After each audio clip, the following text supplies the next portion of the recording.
Hello viewers, ఈరోజు మనం లాభ నష్టాల్లో రెండో భాగాన్ని చూద్దాం. సో మొదట మనము కొన్ని ఉదాహరణలతో కొన్ని ప్రశ్నలను చూద్దాం. సో మొదటగా చూసినట్టయితే, ఒక వర్తకుడు ఒక ట్రాన్సిస్టర్ను కొన్న ధరపై 15% ఎక్కువకు అమ్ముతాడు. అతడు దానిని చెల్లించిన దానికంటే 5% ఎక్కువకు దానిని కొని 6 రూపాయలకు ఎక్కువకు అమ్మితే అతనికి 10% లాభం వచ్చి ఉండేది. అయినట్లయితే ఆ ట్రాన్సిస్టర్ యొక్క కొన్న వెల ఎంత అని అడుగుతున్నాడు. సో ఇప్పుడు మనం ఆ ట్రాన్సిస్టర్ యొక్క కొన్న వెలను మనం ఎక్స్ అనుకున్నప్పుడు, మొదటగా అతడు దానిని 15% ఎక్కువకు అమ్ముతున్నాడు. అనగా 15% ఎక్కువ అనగా మనం మొదటగా చూసినప్పుడు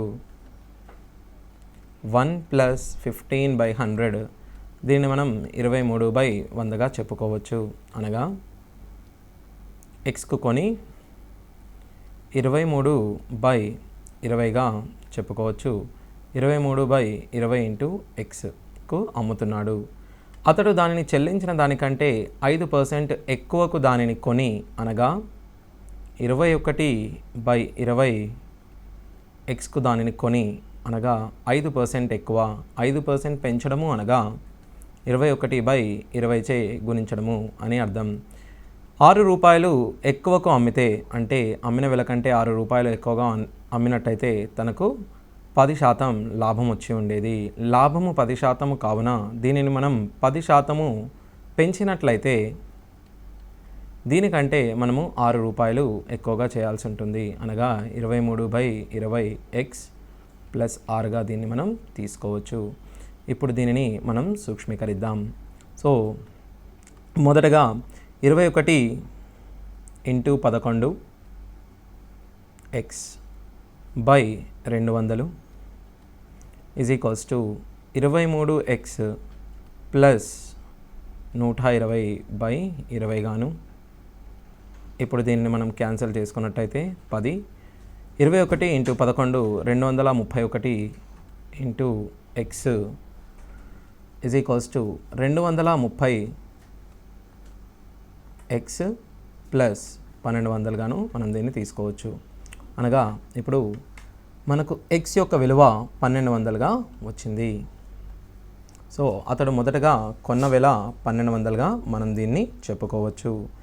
ఇదే ప్రశ్నను మనము మరొక విధంగా కూడా చేసే అవకాశం ఉంటుంది. అది ఎట్లనగా, మొదటగా మనము కొన్న వెలను 100% గాను అనుకుందాం. కొన్న వెలను మనం 100% అనుకున్నప్పుడు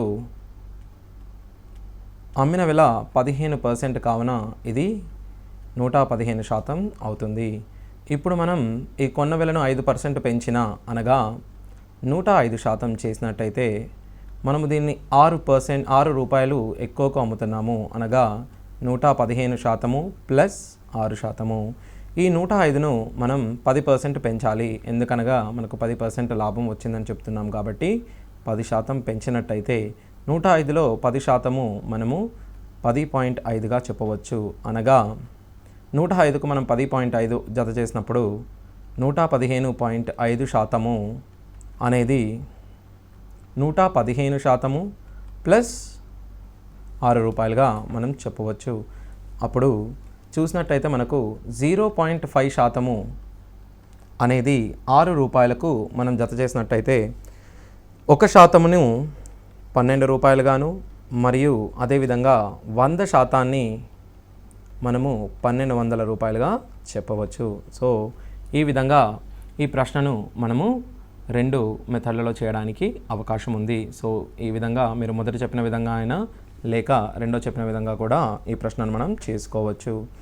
మీరు భిన్నాలలో కంఫర్టబుల్గా ఉంటే మీరు భిన్నాలను ఉపయోగించవచ్చు, లేదా మీరు విలువల్లో కంఫర్టబుల్గా ఉంటే విలువలను ఉపయోగించి ఈ ప్రశ్నను మనం సులువుగా చేసుకోవచ్చు. అదేవిధంగా మనము మరొక ప్రశ్నను చూద్దాం. ఇప్పుడు ఒక వ్యక్తి తన టేబుల్ను 12.1/2% లాభానికి, కుర్చీని 8.1/3% నష్టానికి అమ్మి మొత్తం మీద 25 రూపాయలు లాభం పొందాడు. అయితే అతడు టేబుల్ని 8.1/3% నష్టానికి మరియు కుర్చీని 12.1/2 లాభానికి అమ్మినట్టయితే అతనికి లాభం కానీ నష్టం కానీ ఏదీ రాదు. అప్పుడు ఆ టేబుల్ యొక్క కొన్న ధర ఎంత? మొదటగా మనం టేబుల్ యొక్క కొన్న ధరను టీ అనుకుందాం. అదేవిధంగా కుర్చీ యొక్క కొన్న ధరను సి అనుకుందాం. సో ఇక్కడ చూసినట్టయితే 8 1/3 భిన్న రూపంలోకి మనం మార్చుకున్నట్టయితే మనకు 1/12 గాను, 12 1/2ను మనం భిన్న రూపంలోకి మార్చుకున్నట్టయితే 1/8 గాను వస్తుంది. మొదటగా టేబుల్ పైన మనకు 1/12 నష్టం వచ్చింది. అనగా టేబుల్పై 1/12 నష్టము = కుర్చీపై 1/8 లాభానికి సమానము. అనగా టీ మరియు సిల నిష్పత్తిని మనము 3/2గా చెప్పవచ్చు. సో ఈ విధంగా చేసిన తర్వాత మనము మొదటి స్టేట్మెంట్ని కనుక చూసినట్టయితే టేబుల్ను తను 12 1/2 అనగా 1/8 లాభానికి, కుర్చీను 1/12 నష్టానికి అమ్మాడు. మొత్తం మీద మనకు 25 రూపాయల లాభం వచ్చింది. అనగా టేబుల్పై వచ్చిన లాభము T/8. దీనిలో నుంచి చైర్లో వచ్చిన నష్టాన్ని మనం తీసివేసినట్లయితే అనగా C/12ని తీసివేసినట్టయితే మనకు మొత్తం మీద 25 రూపాయల లాభం వస్తుంది. ఇక్కడ మనము టేబుల్ యొక్క కొన్న విలువను 3x గాను, చైర్ యొక్క కొన్న విలువను 2x గాను తీసుకుందాం. అప్పుడు ఇక్కడ మనం ప్రతిక్షేపించినట్లయితే 3x/8 2x/12 = 25గా చెప్పవచ్చు. ఇప్పుడు మనం దీనిని సూక్ష్మీకరించినట్టయితే 8 12ల యొక్క కాసాగు మనం 24గా చెప్పవచ్చు. 9x మరియు 4xను 5xగా మనం చెప్పవచ్చు. = 25 అనగా 5×5 = 25. x విలువ 120గా వస్తుంది. x విలువ 120గా వచ్చినప్పుడు మనం దీనిని టీ మరియు సి విలువల్లో ప్రతిక్షేపించుకున్నట్టయితే టేబుల్ యొక్క విలువ మనకు 360 గాను, చైర్ యొక్క విలువ 240 గాను వస్తుంది. సో మనకు టేబుల్ యొక్క కొన్న విలువ అడిగినందువలన మనము 360గా దీన్ని మనం చెప్పవచ్చు. సో ఇదే విధంగా ఇప్పుడు మనం మరి ఒక ఉదాహరణ చూద్దాం. ఒక వ్యక్తి 2 గుర్రాలను 72,900కు కొని ఒకదానిని 6% నష్టానికి, రెండవ దానిని 7.5% లాభానికి అమ్మగా మొత్తం మీద అతనికి లాభం కానీ నష్టం కానీ కలగలేదు. సో మొదటగా నేను మొదటి గుర్రాన్ని అనగా x, రెండవ గుర్రాన్ని అనగా yగా తీసుకుందాం. మొదటి గుర్రం పైన తనకు 6% నష్టము అనగా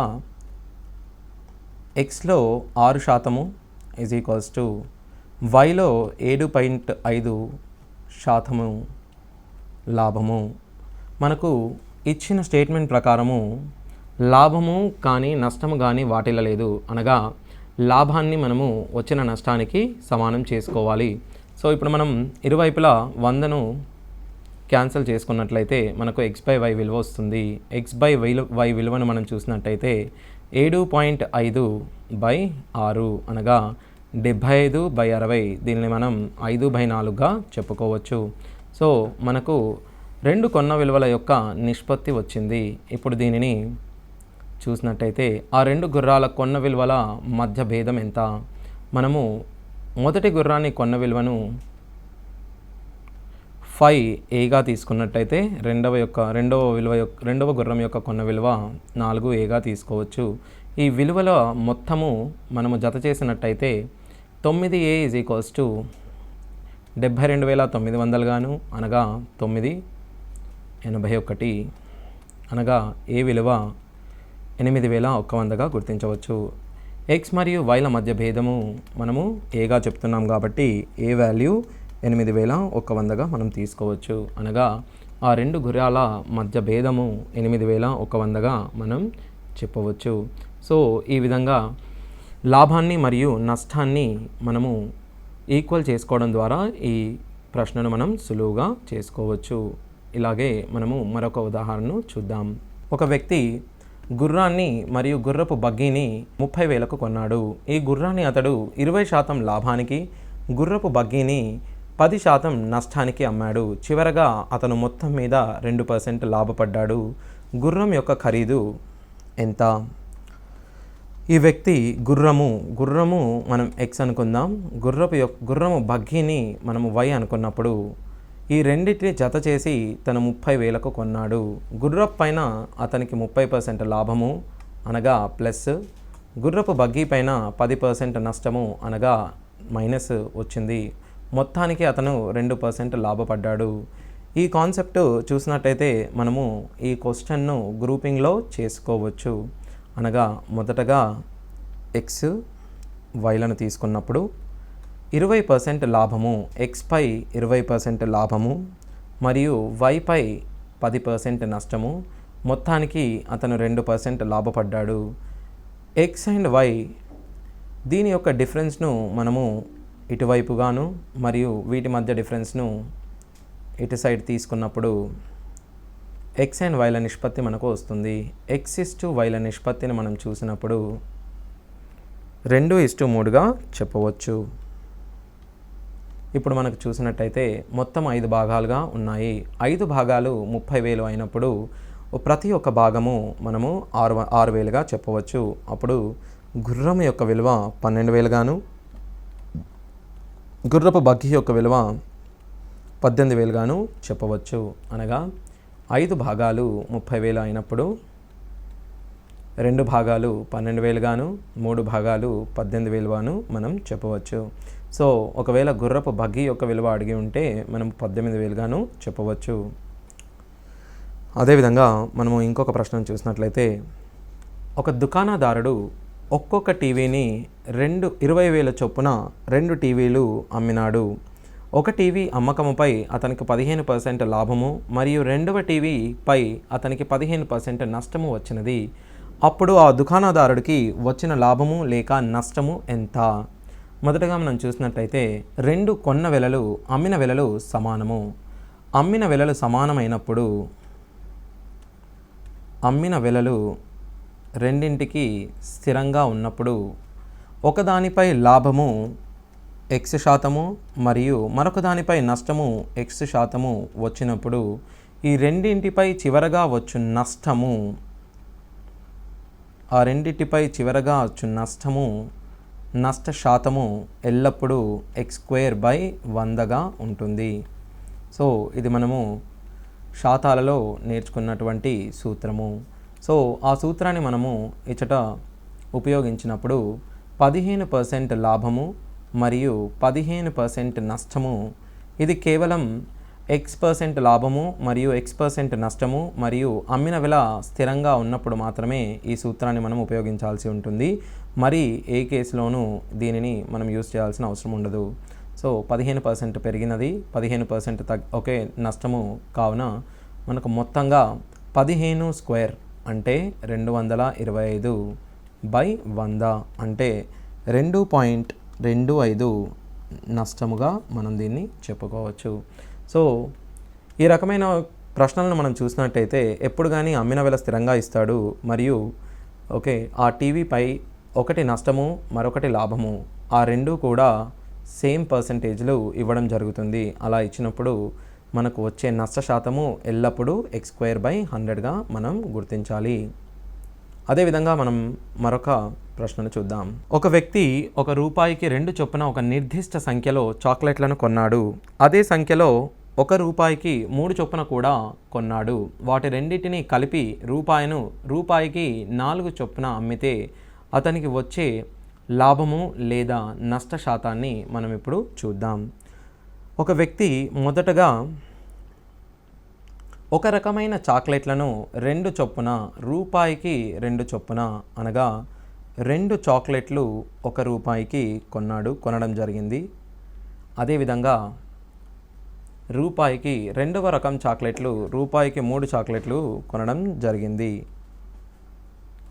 మొదటగా వీటి యొక్క కాసాగును మనం తీసుకుందాం. సో ఇప్పుడు మనం చూసినట్టయితే వీటి యొక్క కాసాగుని మనం చూద్దాం. మనము ఈ రెండు కలిపినప్పుడు 5 చాక్లెట్లను మనం వీటి యొక్క కాసాగు చూసినట్టయితే 3 చాక్లెట్ 6 కాసాగుగా చెప్పవచ్చు. అన్నప్పుడు 3 చాక్లెట్లను 2 × 3 చే మరియు దీనిని 3 × 2 చే మల్టిప్లై చేసినప్పుడు మొదటగా 6 చాక్లెట్లను మనకు ఇక్కడ ₹3గా కొనడం జరుగుతుంది. అదేవిధంగా ఇక్కడ 6 చాక్లెట్లను మనం ₹2 వెచ్చించి కొనడం జరుగుతుంది. మొత్తానికి మనము 12 చాక్లెట్లను ₹5 వెచ్చించి కొనడం జరుగుతుంది. సో ఇదే విధంగా 12 చాక్లెట్లను మనం అమ్మినప్పుడు చూసినప్పుడు ఈ రెండిటిని కలిపి రూపాయికి 4 చొప్పున 4 చాక్లెట్లను ₹1 అమ్మినప్పుడు 12 చాక్లెట్లను ₹3కు అమ్ముతున్నట్టు మనకు చెప్పవచ్చు. అనగా 12 చాక్లెట్ల యొక్క కొన్న విలువ 5 మరియు 12 చాక్లెట్ల యొక్క అమ్మిన విలువ 3గా చెప్పవచ్చు. 5కు కొని మనం 3కు అమ్మినప్పుడు మనము నష్టపోతాము. మనకు వచ్చిన నష్ట శాతాన్ని కనుక మనం చూసినట్లయితే ₹2 నష్టము ₹5 పైన వచ్చినందున 2/5ను మనము 40%గా చెప్పవచ్చు. సో ఈ వ్యాపారంలో మనం 40% నష్టపోయాము. సో మొదటగా మనం ఇందులో గుర్తించవలసినది చాక్లెట్లను 2 రకాలుగా ఇవ్వడం జరిగింది. ఈ 2 చాక్లెట్లను మనము సమాన సంఖ్యలో తీసుకొనినప్పుడు మాత్రమే మనం కొన్న విలువను కనుక్కోవాలి. దాని తరువాత అమ్మిన విలువతో పోల్చినప్పుడు మనకు లాభం కానీ నష్టం కానీ వచ్చినట్టు తెలుస్తుంది. సో ఆ విధంగా ఈ ప్రశ్నను మనం చేయాల్సి ఉంటుంది. అదేవిధంగా అమల ₹450 విలువైన వస్తువును కొన్నది. వాటిలో 1/3వ వంతును ఆమె 10% నష్టానికి అమ్మినది. మొత్తం వ్యవహారంపై 20% లాభం పొందడానికి మిగిలిన వస్తువులను ఆమె అమ్మవలసిన లాభ శాతము ఎంత? మొదటగా చూసినట్టయితే మనము దీనిని 2 రకాలుగా చేయవచ్చు. సో మొదటగా అమల 450 విలువైన వస్తువులను కొన్నది. అమల ఈ మొత్తం వ్యాపారంలో 20% లాభాన్ని పొందడానికి ప్రయత్నిస్తుంది. అనగా 20%, 450లో 20%ని మనం 90గా చెప్తాము. అదే 1/3వ వంతును ఆమె 10% నష్టానికి అమ్మింది. అనగా 1/3 వంతు 450లో 1/3వ వంతు అనగా 150. దీనిలో ఆమె 10% నష్టానికి అమ్మినది. 10% నష్టము అనగా -15. మిగిలిన 300పై ఆమె పొందవలసిన లాభము ఈ ₹90 మనకు మొత్తం లాభంగా పొందాలంటే మనము ఆల్రెడీ ₹15 నష్టపోయాము కాబట్టి ఈ నష్టాన్ని భర్తీ చేస్తూ ₹90 లాభాన్ని పొందడానికి మనము మిగిలిన వస్తువులను ₹105 అమ్మవలసి ఉంటుంది. సో ఈ 300లో 105 ఎంత శాతం అని నేను అడిగినప్పుడు 105/300 ఇంటూ 100గా మనం చెప్పుకోవచ్చు. సో ఇలా చేసినప్పుడు 105/3 35%గా మనం దీన్ని చెప్పవచ్చు. సో ఇది మనం మొదటగా చూసినప్పుడు చేసే పద్ధతి. అదేవిధంగా మనం కొంచెం ఆలోచించినట్టయితే ఇక్కడ మనము 2 గ్రూపులను కలపడం జరుగుతుంది. అనగా ఈ ప్రశ్నను మనం గ్రూపింగ్ మెథడ్లో కూడా చేయడానికి అవకాశం ఉంటుంది. సో ఇప్పుడు మనం ఈ ప్రశ్నను గ్రూపింగ్ మెథడ్లో చేసినట్టయితే మొదటగా 1/3వ వంతు అనగా 3 భాగాలలో 1 భాగము, 3 భాగాలలో 1 భాగాన్ని తను 10% నష్టానికి అమ్మినది. అనగా -10గా తీసుకుందాం. మిగిలిన 2 భాగాలను మనము X% లాభానికి అమ్మినట్లయితే మనము మొత్తంగా 20% లాభాన్ని పొందుతున్నాము. అనగా 1 ఇంటూ ఈ 2 సంఖ్యల మధ్య భేదాన్ని మనం 30గా గమనించవచ్చు. అదేవిధంగా 2 ఇంటూ ఇక్కడ -10 తక్కువగా ఉన్నందుచేత X మనం పెద్దదిగా గుర్తించాలి. X-20 అన్నప్పుడు X-20 = 15 గాను X 35%గా మనం చెప్పవచ్చు. ఈ విధంగా దీన్ని గ్రూపింగ్ చేయడం ద్వారా మనము ఈ ప్రశ్నను అతి సులువుగా సాధించడానికి అవకాశం ఉంటుంది.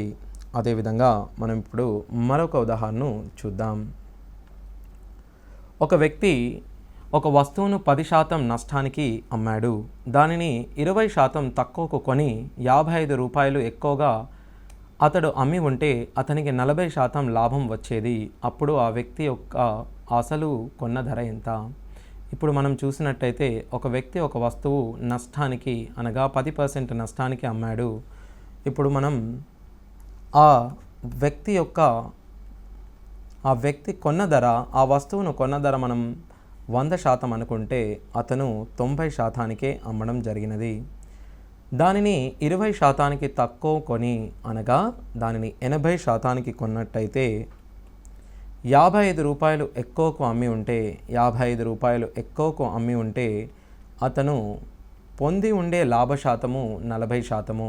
అనగా 80పై 40% మనము జత చేసినట్లయితే 80లో 10% మనం 8గాను, మరియు 80లో 40% మనం 32గాను చెప్పవచ్చు.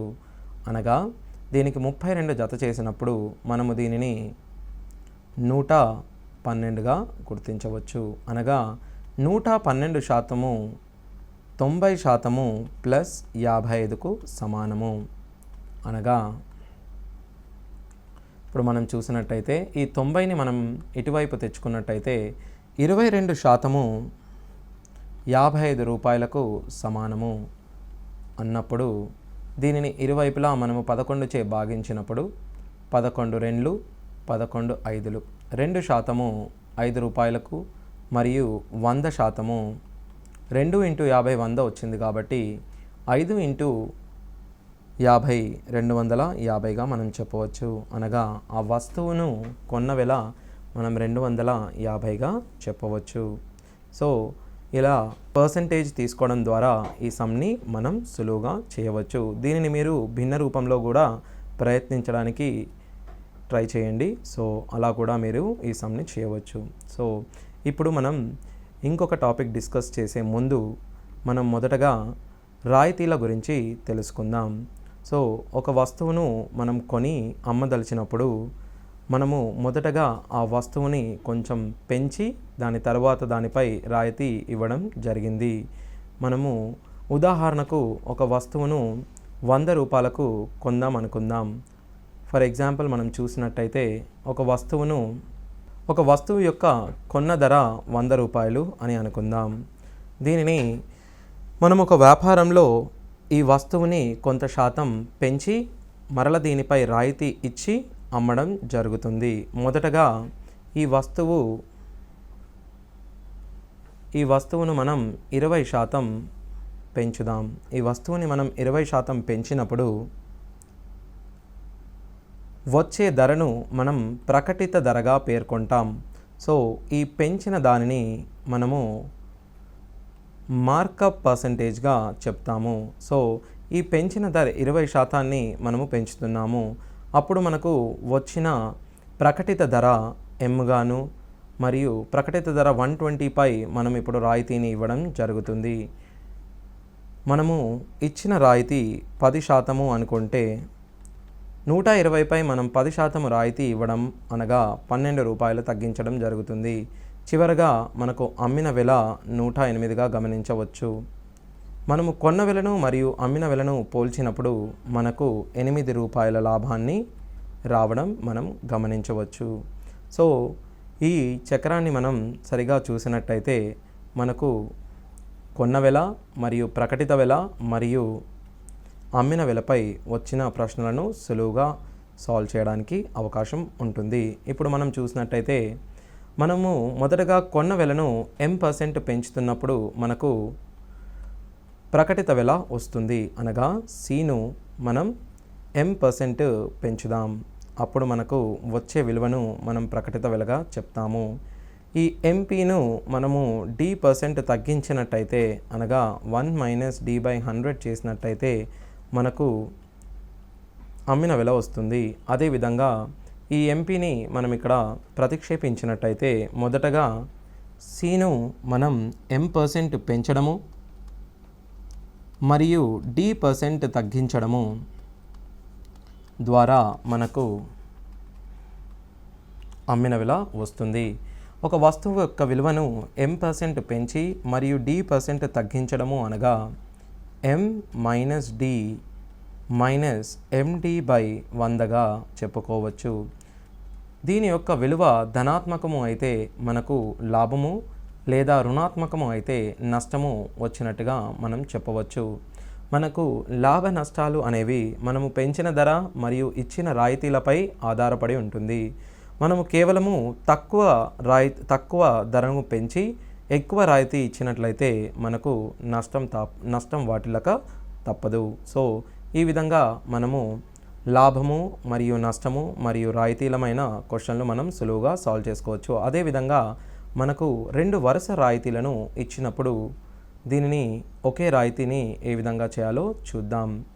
ఇప్పుడు మనం చూసినట్టయితే ఒక ప్రకటిత ధరపై మొదటగా D1 డిస్కౌంట్ అనగా D1 రాయితీ మరియు రెండవ రాయితీ D2 ఇచ్చినప్పుడు మనం దీనిని D1 plus D2 minus D1 D2 by 100గా చెప్తాము. అనగా 2 వరుస డిస్కౌంట్లు 10% ప్లస్ 10% ఇచ్చినప్పుడు దీన్ని మనం ముందుగా శాతాలలో చెప్పినట్టుగా 10 ప్లస్ 10 మైనస్ 1 అనగా 10 ఇంటూ 10/100 ఒకటిగా చెప్పవచ్చు. అనగా 19% డిస్కౌంట్గా చెప్తాము. అనగా ఈ 2 రాయితీలను ఒకే రాయితీగా మార్చినప్పుడు మనకు వచ్చు విలువ 19%గా చెప్పవచ్చు. దానిని మీరు గుర్తుంచుకోవడానికి ఈ సూత్రాన్ని గుర్తుంచుకోవడానికి ప్రయత్నించండి. మొదటగా D1 విలువ ఒక వస్తువును D1 మరియు D2 తగ్గించినప్పుడు ఆ వస్తువులోని తగ్గుదల D1 plus D2 minus D1 D2 by 100గా మీరు చెప్పవచ్చు. సో దీనిపై ఇప్పుడు మనము కొన్ని ప్రశ్నలను చూద్దాం. మొదటగా ఒక చొక్కా మరియు ప్యాంటు యొక్క ప్రకటిత ధరల నిష్పత్తి 2:3. చొక్కాపై దుకాణదారుడు 25% డిస్కౌంట్ను ఇస్తాడు. చొక్కా మరియు ప్యాంటుల జత ధరపై మొత్తం డిస్కౌంట్ 20% అయినా ప్యాంటుపై ఇచ్చిన డిస్కౌంట్ సుమారుగా ఎంత? ఇప్పుడు మనము చూసినట్టయితే చొక్కా మరియు ప్యాంటు 2 కలిపి మనం డిస్కౌంట్ కనుక్కోదలుచుకున్నాము అన్నప్పుడు ఇది మనకు గ్రూపింగ్ కాన్సెప్ట్ కిందకి వస్తుంది. సో మొదటగా మనము చొక్కా యొక్క విలువ 2 మరియు ప్యాంటుపై 3గా తీసుకుందాం. చొక్కాపై దుకాణదారుడు 25% డిస్కౌంట్ ఇవ్వడం జరిగింది. ప్యాంటుపై ఇచ్చిన డిస్కౌంట్ను మనం Xగా తీసుకున్నట్టయితే రెండిటిపై మనకు వచ్చిన మొత్తం డిస్కౌంట్ 20గా చెప్పవచ్చు. అన్నప్పుడు 2 ఇంటూ మనం గ్రూపింగ్ కాన్సెప్ట్ను అప్లై చేసినట్టయితే 25 మరియు 20ల మధ్య భేదము 5. X మైనస్ 25 మనకు ఎక్కువగా ఉన్న కారణంగా ఇక్కడ X తక్కువగా ఉంటుంది అన్నప్పుడు 20 మైనస్ Xగా దీన్ని మనం చెప్పుకోవచ్చు. సో ఇప్పుడు దీన్ని మనం చూసినట్టయితే 10/3గా చెప్పుకోవచ్చు. =20 మైనస్ X అన్నప్పుడు X యొక్క విలువ 20 మైనస్ 10/3 అనగా 50/3గా అనగా 16.66%గా మనం దీన్ని చెప్పుకోవచ్చు. సో దీన్ని మనం N1A2 పద్ధతిలో కూడా చేసుకోవచ్చు. మొదటగా మనకు చొక్కాపై వచ్చిన డిస్కౌంట్ను చూసినట్టయితే 25% మరియు ప్యాంటుపై వచ్చిన డిస్కౌంట్ చూసినట్టయితే X% మొత్తంపై మనకు 20% డిస్కౌంట్ వచ్చింది అన్నప్పుడు N1A1 50 గాను N2A2 3x గాను బై 5 =20గా చెప్పవచ్చు. అదేవిధంగా 50 ప్లస్ 3x 100 అనగా 3x 50 x 50/3 50/3 అన్నప్పుడు మనకు 16.66% వస్తుంది. సో ఈ విధంగా మనము ఈ ప్రశ్నను సాధించడానికి అవకాశం ఉంటుంది. సో అదేవిధంగా మనం మరొక ఉదాహరణ చూసినట్టయితే ఒక దుకాణదారుడు 10% మరియు 20% వరుస రాయితీలను ఇచ్చాడు. అతను ఒక వస్తువును 432కు అమ్మితే ఆ వస్తువు యొక్క ప్రకటిత విలువ ఎంత? మొదటగా ఆ వస్తువు యొక్క ప్రకటిత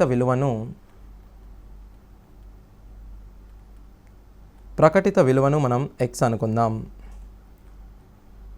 ఈ Xపై తను 2 రాయితీలను ఇవ్వడం జరిగింది. మొదటగా 10% రాయితీ అనగా 10% తగ్గింపు అన్నప్పుడు 1 మైనస్ 10/100 అనగా 9/10 గాను మరియు 20% రాయితీ అన్నప్పుడు 20% తగ్గింపు అనగా 1 మైనస్ 20/100. ఈ శాతాలను మనం భిన్న రూపాలలో సులువుగా రాయగలిగితే ఇలాంటి ప్రశ్నలను మనము ఈజీగా చేయడానికి అవకాశం ఉంటుంది. మొదటగా x ఇంటూ 10% తగ్గించిన కారణంగా దీనిని మనం 9/10 గాను, మరియు 20% తగ్గించిన కారణంగా దీన్ని మనం ఇంటూ 4/5 చేసుకున్నట్టయితే మనకు మొత్తంగా వచ్చిన విలువ 432. మొదటగా దీనిని మీరు 9చే ఇరువైపులా భాగించినప్పుడు 9 4 36 అనగా 7, 9 8 72గా మనం చెప్పుకోవచ్చు. 4 12 అనగా x/50 చేసినట్టయితే 12 x = 50, 12 5 60 అనగా x విలువ 600గా మనం చెప్పుకోవచ్చు. ఇలా కాకుండా మనము దీనిని సూత్రం ఆధారంగా కూడా చేసే అవకాశం ఉంటుంది. మనము సూత్రాన్ని ఉపయోగించినప్పుడు మొదటగా ఇచ్చిన రాయితీ 10% మరియు రెండవగా ఇచ్చిన రాయితీ 20%. మనము ఏదేని ఒక విలువను 10% మరియు 20% తగ్గించినప్పుడు ఆ విలువ 10 + 20 మైనస్ 10 ఇంటూ 20/100% తగ్గుతుంది. అనగా ఆ యొక్క విలువ 28% తగ్గుతుంది. అనగా ఈ రెండు వరుస రాయితీలను మనము ఒకే రాయితీగా రాసుకున్నప్పుడు 10% మరియు 20% వరుస రాయితీలను మనం ఒకే రాయితీగా రాసుకున్నప్పుడు 28%గా వచ్చును. అనగా ఒక వస్తువుపై మనము 28% రాయితీ ఇచ్చినప్పుడు మిగిలిన విలువ 72%గా మనం తీసుకోవచ్చు. అనగా మనకు ఇచ్చిన విలువ కేవలం 72%గా మనం గమనించవచ్చు. అనగా 72% 432 కాబట్టి 100%ని మనం ఇప్పుడు కనుక్కోవాలి. 100%ని మనం కనుక్కున్నట్టయితే 72 1లు 72 6లు, అలాగే 100 ఇంటూ 6 చేసినప్పుడు మనకు ఆ విలువ 600గా వస్తుంది. ఇలా వివిధ పద్ధతుల్లో మనము ఈ యొక్క ప్రశ్నను సాధించడానికి అవకాశం ఉంటుంది. సో అదేవిధంగా మనం ఇప్పుడు మరొక ఉదాహరణ చూద్దాం. ఒక బిల్లుపై 35% రాయితీకి మరియు రెండవ వరుస రాయితీలు 20% మరియు 20% మధ్య భేదము 22 అయితే ఆ బిల్లుపై పన్ను మొత్తం ఎంత? మొదటగా మనం చూసినట్టయితే ఇచ్చిన రాయితీ 35% రాయితీకి మరియు రెండవగా మనము 2 రాయితీలను ఇవ్వడం జరుగుతున్నది. అది 20% మరియు 20%. మొదటి రాయితీని మనం తీసుకున్నప్పుడు 35% గాను మరియు 2 వరుస రాయితీలను మనం తీసుకున్నప్పుడు 20% మరియు 20% 2 వరుస రాయితీలు ఇచ్చినప్పుడు దీనిని ఒకే రాయితీగా రాయడానికి మనము సూత్రంని ఉపయోగించినప్పుడు మనకు వచ్చిన శాతము 36%గా మనం చెప్పుకోవచ్చు. అనగా 36%కి 35%కి భేదము 1% మాత్రమే. ఈ 1% అనేది 22 రూపాయలు అయితే 100%ని మనం 2200గా తీసుకోవడానికి అవకాశం ఉంటుంది. సో ఇలా మనం ఈ రెండింటిని పోల్చినప్పుడు 1%ని 22 గాను 100%ని 2200 గాను రాయడానికి సులువుగా ఉంటుంది. సో ఈ విధంగా మనము ఈ సమ్ని చేయవచ్చు.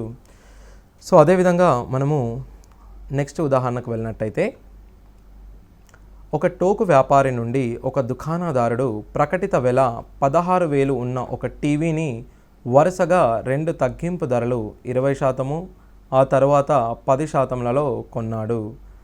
అతనికి ఆ టీవీని రవాణా చేయడానికి 480 రూపాయలు ఖర్చు అయినది. అతను ఆ టీవీని 1500కు అమ్మితే అతనికి వచ్చిన లాభశాతము ఎంత? మొదటగా అతనికి వచ్చిన లాభశాతాన్ని మనం కనుగొనవలసి ఉంటుంది. ఆ టోకు వ్యాపారి ఆ దుకాణదారుడు ఇచ్చిన ప్రకటిత వెలపై మొదటగా 2 డిస్కౌంట్లు అనగా 2 తగ్గింపులు 10 మరియు 20. 16,000పై మీరు 10% తగ్గించినట్టయితే 9/10, తరువాత మనం 20% తగ్గించినట్టయితే 4/5గా చెప్పుకోవచ్చు. దీనికి మనకు 480 రూపాయలు అతనికి ఖర్చుగా అయింది. అనగా మనము కొన్న వెలను మరి 480 రూపాయలు చేర్చవలసి ఉంటుంది. ఇప్పుడు దీన్ని మనం కనుక్కున్నప్పుడు 0 కట్ చేసినట్టయితే 5 ఒకట్లు 5, 320. సో మనం మొదటగా ఆయన ఖర్చును కనుక్కుందాం. సో మనకు అమ్మిన వెల 15,000గా చెప్పడం జరిగింది. సో కొన్న వెల 3,320 ఇంటూ 9 ఇంటూ 4 గాను మరియు ప్లస్ 480. అమ్మిన వెల 15,000. కొన్న వెలను మొదటగా మీరు కనుక్కోండి. 9 ఇంటూ 4 మనం 36, 36 ఇంటూ 32 మనం చేసినట్టయితే 12, 7, 18. దీన్ని జత చేసినట్లయితే 1,052గా మనం చెప్పవచ్చు. అనగా 10,520కి మనం 480 యాడ్ చేసినట్టయితే 1,100గా మనం చెప్పవచ్చు. 1,100 కొన్న వెల అయినప్పుడు దీన్ని మనం 11 చేసినట్టయితే 1,200 మనకు కొన్న వెల అవుతుంది. 1,200 కొన్న వెల మరియు 1,500 అమ్మిన వెల అయినప్పుడు మనకు 3,000 లాభాన్ని మనం గణించడం జరుగుతుంది. లాభము = 3,000 బై మన కొన్న వెల 12,000 అయినప్పుడు దీన్ని మనం 1/4 అనగా 25% లాభంగా చెప్పుకోవచ్చు. సో మొదటగా మనము దీని యొక్క కొన్న వెలను కనుక్కుంటున్నాము. కొన్న వెల 12,000 గాను అమ్మిన వెల 15,000 గాను వచ్చింది. సో కొన్న వెల అమ్మిన వెలను మనం చూసినప్పుడు లాభ శాతాన్ని ఈజీగా క్యాలిక్యులేట్ చేసుకునే అవకాశం ఉంటుంది. ఇప్పుడు మనము మరి ఒక ఉదాహరణను చూద్దాం. ఒక వస్తువు ప్రకటన వెల 6,000, 2 వరుస డిస్కౌంట్లు ఇచ్చి ఆ వస్తువు రూపాయలు 4,080కి అమ్మినారు. మొదటి డిస్కౌంట్ 20% అయితే రెండవ డిస్కౌంట్ ఎంత? సో మొదటగా ఆ వస్తువు విలువ 6,000 రూపాయలు. మనం మొదటగా ఈ వస్తువుపై 20% డిస్కౌంట్ ఇచ్చాము అంటే 20% మీరు కనుగొన్నట్టయితే 6,000లో 10% 600 గాను 20% మనము 1,200 గాను చెప్పవచ్చు. 600 అదేవిధంగా 20% 1,200 గాను మనం చెప్పవచ్చు. దీనిని మనం 1,200 తగ్గించినప్పుడు 4,800గా వస్తుంది. ఇప్పుడు మనం చివరగా ఈ వస్తువును 4,080 రూపాయలకు అమ్మడం జరుగుతుంది. అనగా మనకు రెండవ డిస్కౌంటు 4,800 నుండి 4,080 రూపాయలకు తగ్గడం అనగా 720 రూపాయలు 4,800 రూపాయల పైన తగ్గడం జరిగినది. ఇంటూ 100 చేసినట్టయితే 0, 2 0, 2 0 మీరు క్యాన్సిల్ చేయండి. 12, 4, 12, 60 అనగా 60/4ను మనము 15% డిస్కౌంట్గా చెప్పవచ్చు. సో ఈ విధంగా మనము దీనిని రెండవ డిస్కౌంట్ 15%గా గుర్తించవచ్చు. సో ఇదే విధంగా మనము మరొక ప్రశ్నను చూద్దాం. ఒక చొక్కా యొక్క ప్రకటిత ధర 480. దుకాణదారుడు దానిపై 10% డిస్కౌంట్ ఇస్తే అతడు 8% లాభాన్ని పొందుతాడు. సో డిస్కౌంట్ ఏమీ ఇవ్వకపోతే అతని లాభ శాతం ఎంత? చొక్కా యొక్క ప్రకటిత ధర మనం చూసినట్టయితే 480 రూపాయలుగా తెలుస్తుంది. దుకాణదారుడు దానిపై 10% డిస్కౌంట్ ఇచ్చినట్లయితే అతడు 8% లాభాన్ని పొందుతాడని మనం చెబుతున్నాము. మొదటగా మనము ఆ చొక్కా యొక్క కొన్న వెలను x అని అనుకుందాం.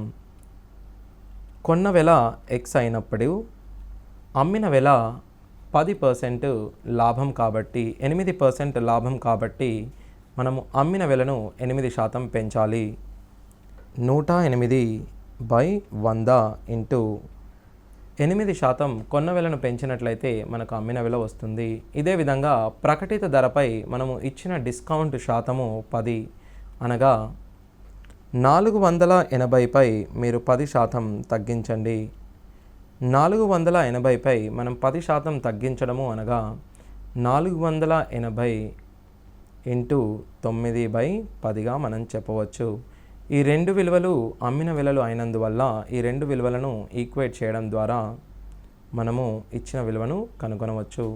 మొదటగా 9, 9 12, 12 ఒకట్లు, 12 4, అనగా కొన్న వెల 400గా మనం చెప్పవచ్చు. కొన్న వెల 400 అయినప్పుడు అమ్మిన వెల 480గా మనకు తెలుస్తుంది. అనగా దీనిపై తను 80 రూపాయల లాభము బై 400 ఇంటూ 100, అనగా 20% లాభంగా పొందుతున్నట్టు మనం చెప్పగడం జరుగుతుంది. మనకు దీనిపై వచ్చిన లాభ శాతము 20గా చెబుతాము. ఇది మనం సూత్రం ఆధారంగా చేసినట్టయితే దీనిని అతి సులువుగా సాల్వ్ చేసే అవకాశం ఉంటుంది. అది ఏ విధంగా అనగా, మనకు ఇచ్చిన సూత్రం ఒక వస్తువుని మనం M% పెంచి మరల దీన్ని D% తగ్గించినట్లయితే మనకు లాభము లేదా నష్టం వస్తుంది. ఇక్కడ తనకు వచ్చిన లాభ శాతము 8గా మనం చెప్తాం. అనగా లాభము 8 లాభం కాబట్టి మనం దీన్ని +8గా తీసుకుందాం. ఇప్పుడు మనము కనుక్కునవలసిన విలువ M. సో అనగా M% పెంచి మరియు D% మనం తగ్గిద్దాం. అనగా 10% మనం తగ్గిద్దాం. 10 మైనస్ 10 ఇంటూ M/100 చేసినట్టయితే 8కి మనం సమానం చేసుకోవాలి. ఈ 10 ఇటు వచ్చినట్టయితే మనకు 18 గాను, అనగా 9M/10ని మనం 18గా తీసుకోవచ్చు. అనగా మనం దీనిని పెంచిన శాతము 20%. ఏ రాయితీ ఇవ్వనందువల్ల మనము 20% పెంచినప్పుడు మనకు 20% లాభపడే అవకాశం ఉంటుంది. అనగా మనకు వచ్చిన లాభ శాతము 20%గా చెప్పవచ్చు. అదేవిధంగా మనం మరో ప్రశ్న చూద్దాం.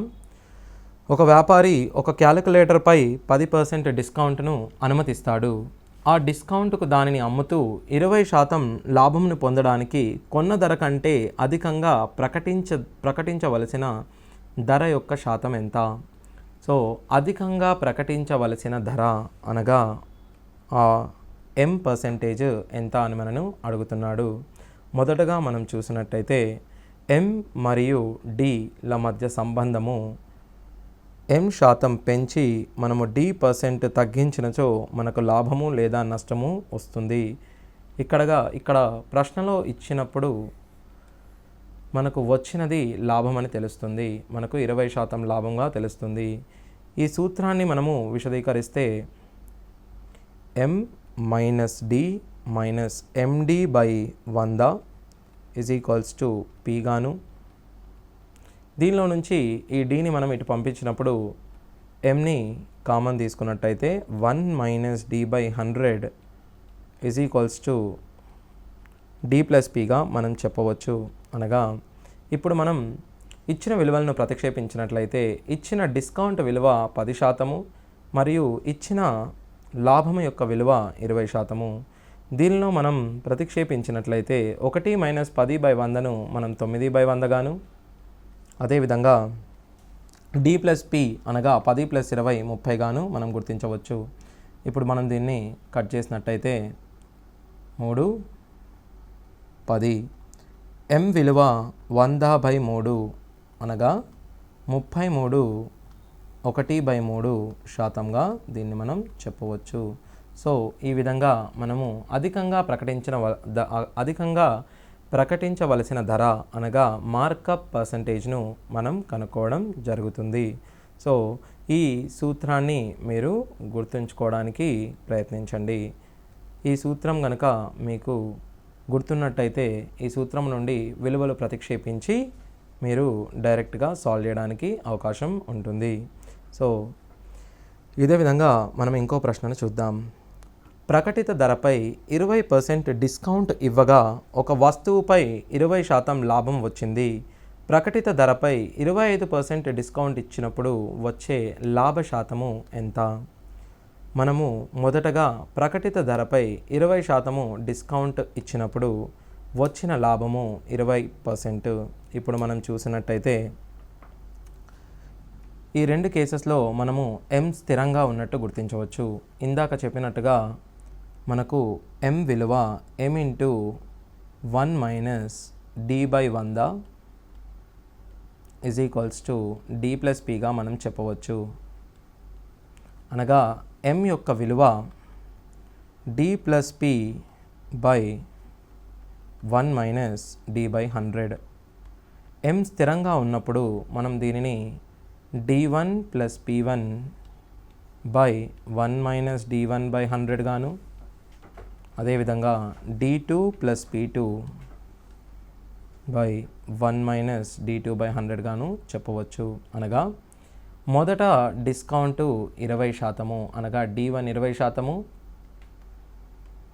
మొదటి లాభము P1 20%, రెండవ డిస్కౌంటు 25%, అనగా D2 25%.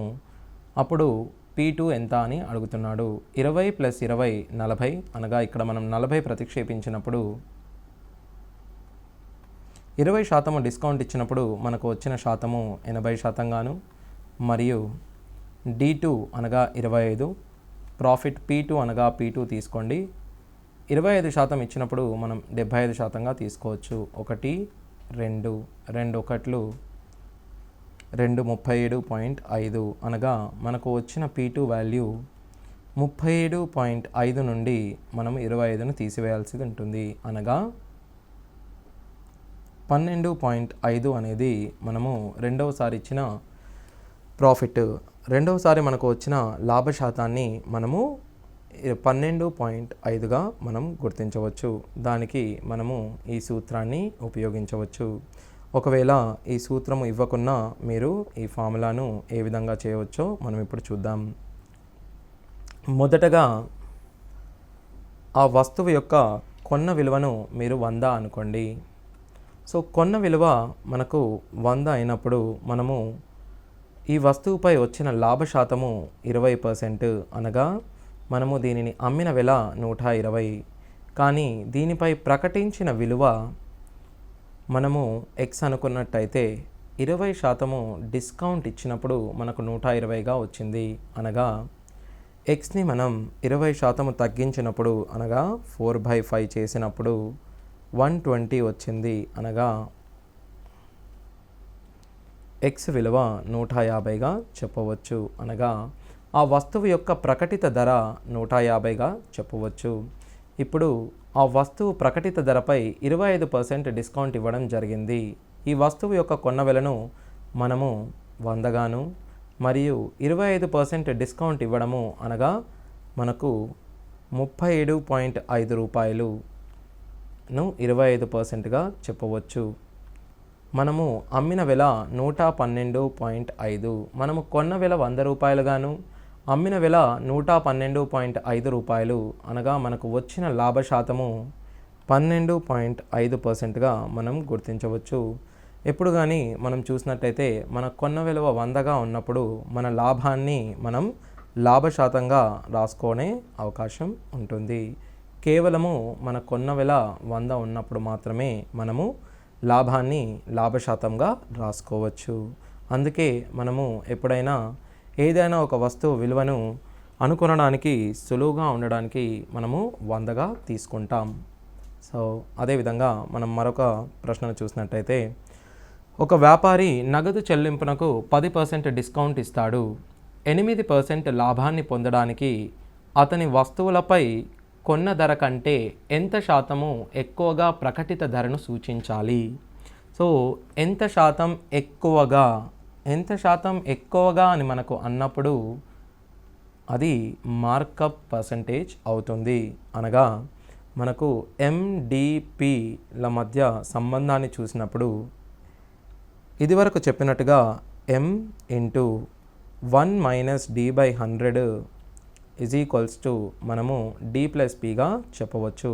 అనగా ఇచ్చిన డిస్కౌంట్ 10% మరియు ఇచ్చిన లాభము 8%, అనగా M ఇంటూ డి మరియు పి విలువలను మనం ఇందులో ప్రతిక్షేపించినట్లయితే 10ని మనం ప్రతిక్షేపించినప్పుడు 9/10గా, మరియు డి అనేది 10, పి అనేది 8, అనగా 18. M into 9/10 is equals to 18, అనగా M విలువ 20%గా మనం చెప్పవచ్చు. సో దీనిని మనం సూత్రం ఉపయోగించకుండా